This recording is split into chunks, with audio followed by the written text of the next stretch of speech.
سورہ یاسین پڑھنے کے فیوز و برکات دنیا کے علاوہ جب انسان اس دنیا سے چلا جاتا ہے، جب قبر میں انسان چلا جاتا ہے تو سورہ یاسین کے فضائل و برکات وہاں پر بھی جاری رہتے ہیں۔ یہاں پر امام شافعی رحمۃ اللہ علیہ نے اپنی تالیفات میں ایک سچا واقعہ نقل کیا ہے۔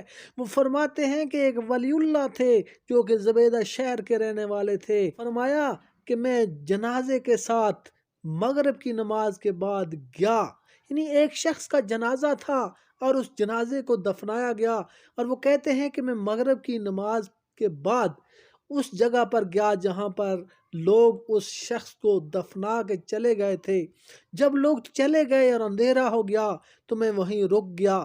میں نے وہیں دیکھا کہ ایک شخص جو کہ کتے کی صورت میں گیا ہے اور زبان نکالتے ہوئے تھکا ہوا اندر سے نکلا، سیدھی آنکھ سے وہ کانا تھا۔ میں نے اس سے حال پوچھا کہ تمہارا یہ حال کس نے کیا ہے، تمہاری یہ آنکھ کس نے نکالی ہے، اور تمہاری یہ صورت کس طرح بدلی ہوئی، کتے کی صورت کیوں بن گئی ہے، کیا ماجرا پیش آیا؟ تو اس شخص نے بتایا کہ میں دراصل یہاں پہ آیا تھا اس شخص کے ساتھ برائی کرنے کے لیے، اس نیت سے میں یہاں پہ آیا تھا۔ یہ سورہ یاسین نے روک دیا اور میری ایک آنکھ اس نے نکال دی، اور مجھ سے کسی نے اسی وقت کہا کہ یہ شخص سورہ یاسین کے ساتھ سورہ ملک بھی پڑھتا تو اس کی دوسری آنکھ بھی نکال لی جاتی۔